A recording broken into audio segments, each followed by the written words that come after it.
Hello गाय. So आजची story अशी आहे, एक आंब्याचं झाड आहे आणि एक 5 वर्षाचा मुलगा आहे. Moral of the story end खूप इम्पॉर्टंट आहे. सो तो 5 वर्षाचा मुलगा त्या झाडासोबत रोज खेळायचा, त्याच्या फांद्यांवर चढायचा, खेळायचा, बागडायचा. तो मुलगा 10 वर्षानंतर त्या झाडाकडे पुन्हा येतो. झाड आनंदाने त्याला पाहतो आणि विचारतो, कसा आहेस, काय आहेस, मग चल आता आपण खेळूया. तो म्हणतो, वेडा आहेस का, इथे मला खायला पैसे नाही आहे, कामधंदा नाही आहे, काय करायचं मला काही कळत नाही आहे. तो आंब्याचं झाड त्याला शांतपणे म्हणतात, ठीक आहे, मी आहे ना, टेन्शन नको घेऊ, झाडावर चढ, तुला किती हवे तेवढे आंबे तोड आणि तुझं काम पण होऊन जाईल, पैसेही भेटतील, तू काहीतरी कामधंदा पण चालू करशील. तो त्या झाडाचा ऐकतो आणि जातो. पुन्हा तो मुलगा 10 वर्षांनी झाडाजवळ येतो. मुलाचं वय होतं 25. आंब्याचं झाड त्याला आनंदाने पाहतो, विचारतो, कसा आहेस, काय आहेस, मग आत्ता तरी तुला टाईम आहे ना, मग आपण खेळूया. वेडा आहेस का, इथे मला केवढे सारे प्रॉब्लेम्स आहेत, तुला कळत नाही आहे का. आंब्याचं झाड म्हणतो, काय झालं. तो म्हणतो की माझं राहतं घर आहे, त्याला छप्पर नाही आहे, काही नाही, मला सुचत नाही काय कसं करू.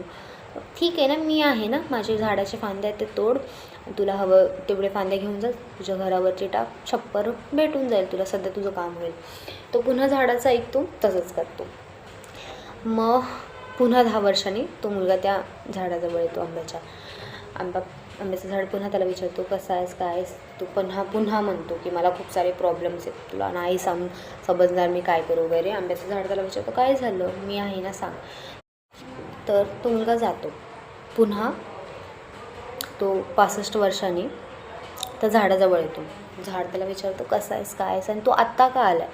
माझ्याकडे तुला देण्यासाठी ना फांदे आहेत, ना आंबे, ना माझ्याकडे माझं लाकूड आहे, माझ्याकडे काही नाही आहे, तर तू का आला आहे. तर तो मुलगा हसून बोलतो की मला तुझ्याकडून आता काहीच नको, मला थोडा वेळ तुझ्यासोबत बसायचं. तर तो मुलगा आंब्याच्या झाडासोबत तो पूर्ण दिवस वेळ घालवतो, त्याच्या बाजूला बसून राहतो.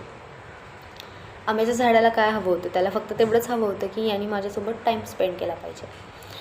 तर मॉरल ऑफ द स्टोरी ही आहे की ते झाड म्हणजे आपले पॅरेंट्स आणि तो मुलगा म्हणजे आपला.